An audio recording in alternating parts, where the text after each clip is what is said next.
असम को सुनना इसलिए ज़रूरी है कि केवल असम की बात नहीं है।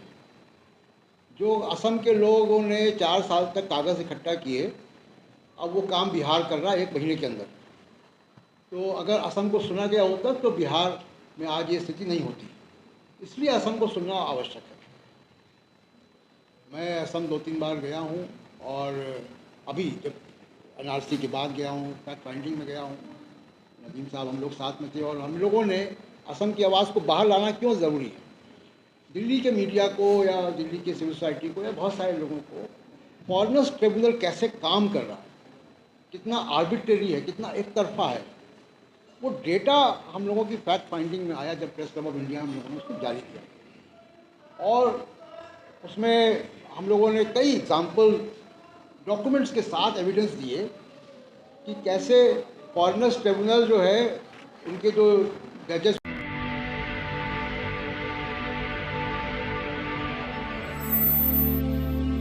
जो असम में हो रहा है, मैं कई दफ़ा गई हूँ असम में। अलग अलग ऑर्गेनाइजेशंस ने बुलाया है, माइनॉरिटी स्टूडेंट्स यूनियन से मिली हैं और टी गार्डन वर्कर्स के साथ भी मिले हैं और असम के लोगों से भी मिले हैं। तो मुझे लगता है कि जो प्रॉब्लम हम फेस कर रहे हैं ये एक बहुत पुराना प्रॉब्लम है, ये कोई आज की बात नहीं है। आज ये हालत है कि हमारे जो सरकार चला रहे हैं जो लोग, उनकी खुद की समझ ऐसी है कि उनको लगता है कि जो मेजॉरिटी ग्रुप के हैं, कहीं भी जो मेजॉरिटी ग्रुप के हैं, और मैं अपने आप को भी माइनॉरिटी मानती हूँ, मैं औरत हूँ, औरतें हिंदुस्तान में माइनॉरिटी ही होती, लेकिन मैं देख रही हूँ कि इन लोगों को लगता है कि जो मेजॉरिटेरियन थिंकिंग है उसी के बेसिस पे ये देश चल सकता है, लेकिन ये बहुत गलत बात है। अभी हफ्ता भर पहले एक डेमोन्स्ट्रेशन थी, जंतर मंतर पे लोग बैठे थे। हमें ध्यान आ रहा था कि हम एक ज़माने में बोट क्लब पे बैठते थे, हज़ारों की तादाद में, लाखों की तादाद में पहुंचते थे वहाँ। अब ये हमें 2 घंटा देते हैं और कहते हैं बस इतने इलाके में बैठ जाओ। ये हमारी सिविल लिबर्टीज़ छीनी जा रही है। और मुझे एक लेडी मिली वहाँ, मैंने उनसे बोला, मैंने कहा मैंने आपको देखा हुआ है पहले, आप कौन हो? और उन्होंने जो जवाब दिया, मैं आपके सामने भी वो जवाब ज़ोर से कहना चाहती हूँ। उन्होंने कहा, मैं शाहीन बाग की दादी हूँ। हम भूल गए हैं वो लड़ाई, वहीं से शुरू हुआ था ये खेल, हमारे खिलाफ वहीं से शुरू हुआ था और हमारी लड़ाई वहीं शुरू हुई थी। अगर आपको याद होगा, शाहीन बाग पे भी लोग कितने तादाद में पहुंचते थे और कहाँ कहाँ से आते थे। तो हमें अब ये देखना है कि जो हो रहा है हिंदुस्तान में इस वक्त, तो जहाँ माइनॉरिटी है, जहाँ जो टारगेटेड अदर है, उनके लिए तो बहुत परेशानी है इस वक्त। मैं ये नहीं, इसको मना नहीं कर रही, लेकिन अगर हमें लग रहा है कि ये उन्हीं पे है और हम बचे रहेंगे, तो ये हमें भूलना पड़ेगा। ऐसे माहौल में कोई नहीं बचेगा। जैसे बिहार में हो रहा है, वही हो रहा है बिहार में जो असम में हम कितने डेकेड से देख रहे हैं। और हमें इसके खिलाफ इकट्ठे होके, नदीम भाई की बात मैं बिल्कुल मानती हूँ, हमें सबको इकट्ठे होके इसके खिलाफ लड़ना है। आप सब असम का प्रॉब्लम तो आप सब जानते हो, ये प्रॉब्लम सिर्फ असम का नहीं है, ये सब का है और हम लोगों को इकट्ठे होके लड़ना हो। दोस्तों सर, एक दो जख्म नहीं, जिस्म है सारा छले, दर्द बेचारा परेशान है कहाँ से। दर्द बेचारा परेशान है कहाँ से उठे।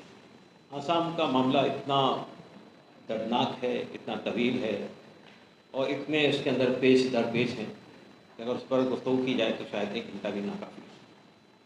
1951 से NRC का सिलसिला शुरू हुआ और 2019 में हम ये समझे थे कि सुप्रीम कोर्ट की निगरानी में जो NRC हुआ है, अब शायद मामला यहाँ ख़त्म हो जाएगा। 19 लाख लोग डिक्लेयर हुए, इसमें 6 लाख मुसलमान थे। तो ये जो हवा खड़ा किया गया था पूरे देश में कि 50 लाख, किसी ने कहा 1 करोड़ बांग्लादेशी मुसलमान आसाम में आके रह रहे हैं, वो भरम टूट गया कि नहीं, टोटल सुप्रीम कोर्ट की ने जो कंडक्ट किया था सुप्रीम कोर्ट की निगरानी में, उसमें 19 लाख। लेकिन अब आप देखिए कि जो कुछ हो रहा है आसाम में, वो अजीबोगरीब बात है कि आप एक शख्स को आप ये कहते हैं कि ये बांग्लादेशी है, बाप बांग्लादेशी है, बेटा हिंदुस्तानी है, बीवी बांग्लादेशी है, शौहर हिंदुस्तानी है, एक भाई हिंदुस्तानी है और एक भाई बांग्लादेशी है। तो ये अजीबोगरीब सिचुएशन है जो पूरे आसाम के अंदर आपको नजर आता है। फिर सिर्फ NRC तक इशू नहीं है।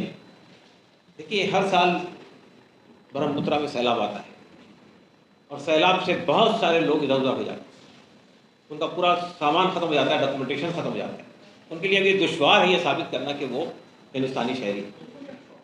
तो मैं समझता हूँ कि आसाम में पहली बार हिंदुस्तान के लोगों को आसाम के मसले से वाक़ियत हुई थी नीली के फसाद के बाद। नीली में जो कम्युनल राइट हुआ, उससे पहले तक लोग ये समझते थे कि आसाम में जो कुछ हो रहा है वो एथनिक क्लिनसिंग है या ये बंगाली नॉन बंगाली इशू है, बंगाली आसामी इशू है। और जो आसामी पॉपुलेशन है वो अपनी आइडेंटिटी को लेकर परेशान है कि बंगाली हमारे ऊपर हावी हो रहे हैं। तो बंगाली जो थे उसमें मुसलमान भी थे, हिंदू भी थे। उस वक्त तक हिंदू मुस्लिम मसला नहीं था। लेकिन मैं आपको ये बताना चाहता हूँ कि हमारे देश में ये जो RSS है वो किस तरह से रीजनल और लोकल ऑर्गेनाइजेशन में इन्फिल्ट्रेट करती है। आपको मैं बताना चाहता हूँ कि बाल ठाकरे साहब ने जब शुरुआत की थी महाराष्ट्र में, तो वो शुरुआत थी नॉन महाराष्ट्रियन को निकालने की, मद्रासी लोगों को निकालने की, यूपी के भैया लोगों को निकालने की। वो कभी भी मुसलमान इशू नहीं था, उसमें इन्फिल्ट्रेट किया और उसको एंटी मुस्लिम बना दिया। सिमिलर सिचुएशन आंसू की थी जो आसाम में थी। आंसू की जो मूवमेंट थी शुरुआत में, उसके अंदर मुसलमान भी थे, आप जानते होंगे। आंसू की मूवमेंट में ओरिजिनली मुसलमान भी मौजूद थे। तो वो मूवमेंट जो थी वो बेसिकली बंगाली लोगों के लिए थी, रिस्पेक्टिव ऑफ मुस्लिम और नॉन मुस्लिम। लेकिन उसमें भी इन्फिल्ट्रेट किया और उसको जो है वो टोटली मुसलमानों की तरफ टारगेट कर दिया। नीली का फसाद हुआ, 5000 लोग एक ही रात में मार दिए। उसके बाद UMF बनी। हम समझे थे कि UMF एक पॉलिटिकल मूवमेंट के तौर पे खड़ी होगी और आसाम के मुसलमानों को रिप्रेजेंट करेगी, उनकी आवाज़ बनेगी। लेकिन UMF का दौर भी हमने देखा ख़त्म हुआ। उसके बाद IMDT एक्ट बना था 71 के बाद, यानी कांग्रेस गवर्नमेंट ने बनाया था IMDT एक्ट, और हमने समझा था कि अब शायद लोगों को राहत मिल जाएगी। लेकिन फिर सुप्रीम कोर्ट ने IMDT एक्ट को ख़त्म कर दिया। वही कांग्रेस पार्टी जिसने IMDT एक्ट बनाया था, सुप्रीम कोर्ट में कहती है कि भाई हमने तो वादा किया था इलेक्शन में, इसलिए हमने IMDT एक्ट लाया। तो उनका इलेक्शन के वादे की कोई बात नहीं है, वो ख़त्म हुआ। उसके बाद यूनाइटेड डेमोक्रेटिक फ्रंट बना, एक नई पॉलिटिकल पार्टी बनी, वजीर नजमुल साहब उसके रहन भवन का सामने आए। हमने और उनको अच्छे खासे MLA और MP के मिले। हम समझे कि ठीक है, मुसलमानों को एक आवाज़ मिल गई है आसाम के अंदर, उनकी आवाज़ असेंबली में भी सुनी जाएगी, पार्लियामेंट में भी सुनी जाएगी। लेकिन वजीर नजमुल साहब का जो एक्सपीरियंस था वो बहुत अच्छा नहीं निकला।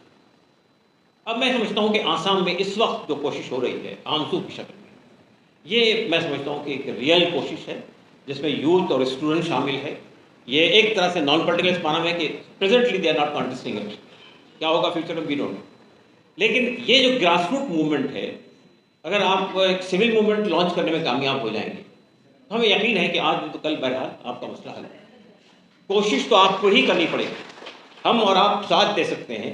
हमारे नदीम खान साहब कह रहे थे कि भाई आप आइए इधर इंडिया में और जगह जाएंगे बात को, लेकिन लड़ाई तो आपको आसाम में ही लड़नी पड़ेगी। और देखिए, आसाम के अंदर मुस्लिम पॉपुलेशन कम नहीं है, अपने आप को कम मत समझिए। और पूरी हिंदू पॉपुलेशन कम नहीं है आसाम की, उसमें एक बहुत बड़ी तादाद ऐसी है जो आपके साथ खड़ी है।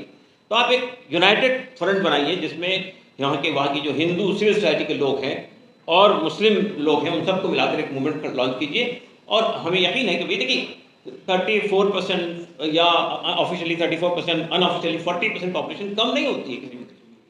लेकिन अगर ये पॉपुलेशन वहाँ की हिंदू सोसाइटी के साथ में लेकर काम करेगी तो आप मोर देन 50% होंगे। तो ये पॉपुलेशन बहुत बड़ी पॉपुलेशन है। अपनी स्ट्रेंथ को पहचानिए, अपनी लड़ाई लड़िए।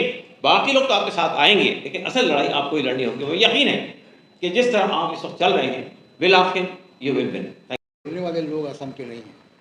तो जैसा नदीम साहब ने कहा, मैं वो दोहराऊंगा कि असम को सुनना बहुत ज़रूरी है, और असम की आवाज़ तमिलनाडु में, महाराष्ट्र में, आंध्रा में, बिहार में खासकर सुनना ज़रूरी है।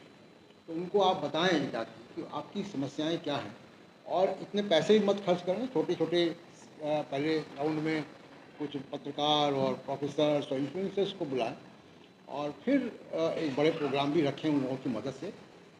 असम को सुनना इसलिए ज़रूरी है कि केवल असम की बात नहीं है। जो असम के लोगों ने 4 साल तक कागज़ इकट्ठा किए, अब वो काम बिहार कर रहा है 1 महीने के अंदर। तो अगर असम को सुना गया होता तो बिहार में आज ये स्थिति नहीं होती। इसलिए असम को सुनना आवश्यक है। मैं असम 2-3 बार गया हूँ, और अभी जब NRC के बाद गया हूँ, फैक्ट फाइंडिंग में गया हूँ।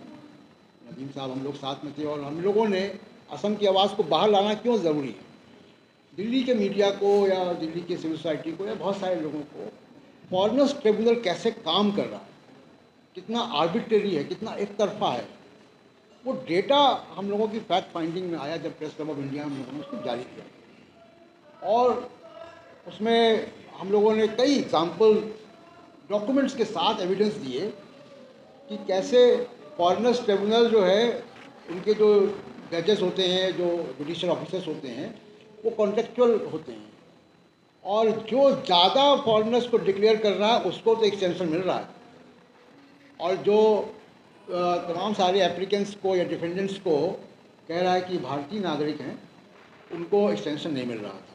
तो कई एग्जाम्पल उन्होंने दिए। तब ये डिबेट यहाँ चालू हुआ कि कैसे फॉरेनर्स ट्रिब्यूनल काम करते हैं, कितना आर्बिट्रेरी है। और उसका जो दूसरा स्केल लॉजिस्टिक इश्यूज़ हैं कि अब अगर 19,000 लोग NRC के बाहर हैं, तो 19,000 मुकदमे वो कितने दिन में सुनेगा? 19 लाख, सॉरी, हाँ। तो 19 लाख मुकदमे कितने 100 साल लग जाएंगे उसको सुनने में और डिस्पोज ऑफ करने में। तो एक लॉजिस्टिकल इशू है, और यही एग्जैक्टली ये बिहार में हो रहा है। काफ़ी कुछ झूठ पर आधारित विदेशी नागरिक, अभी बिहार में भी ये चल रहा है, असम में भी ये हुआ। एक गवर्नर थे असम के, जनरल सिन्हा, 90s में।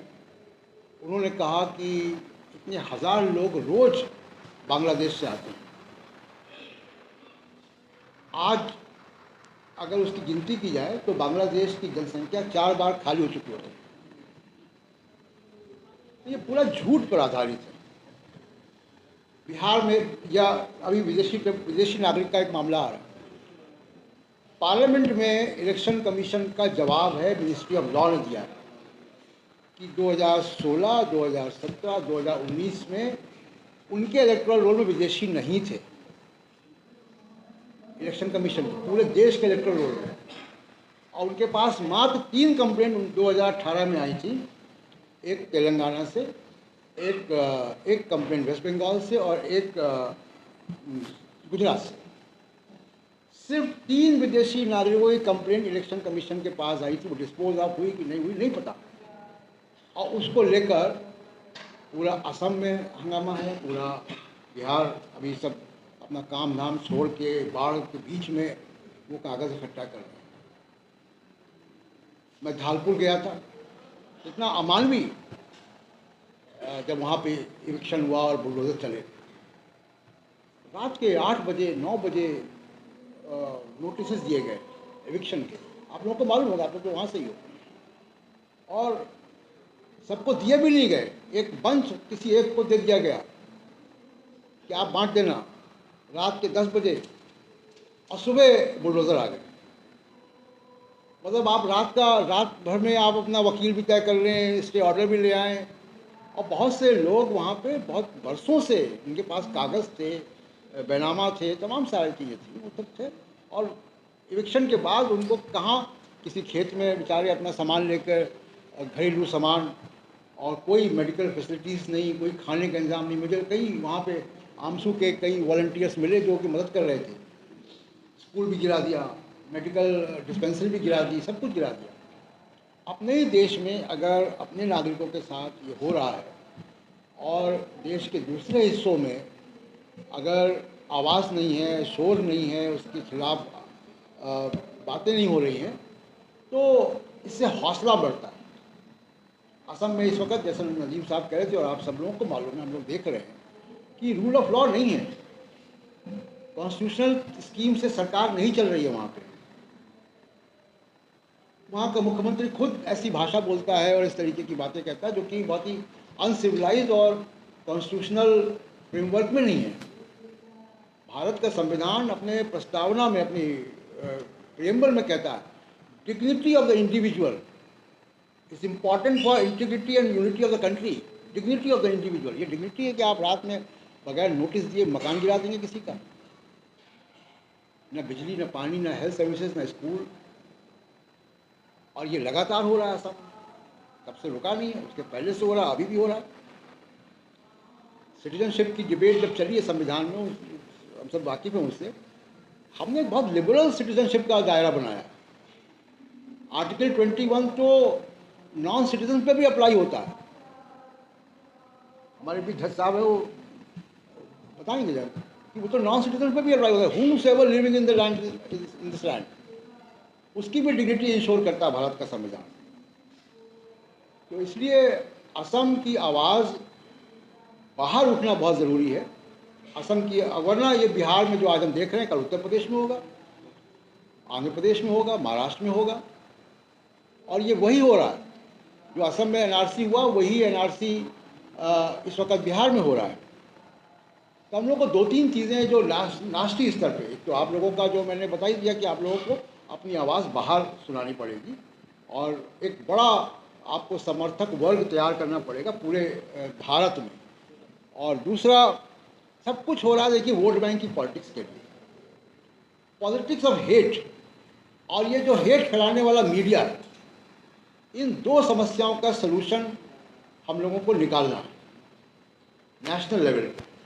पॉलिटिक्स ऑफ हेट अगर ख़त्म होगी या उसका कोई हमारे पास जवाब होगा, स्ट्रेटेजिक जवाब होगा, कंटेंट के साथ जवाब होगा, उसकी रणनीति होगी, उससे पॉलिटिकल पार्टियां भी जूझ रही हैं और इस देश के तमाम नागरिक जूझ रहे हैं, खासकर माइनॉरिटीज़ और वल्नरेबल सेक्शन सोसाइटी।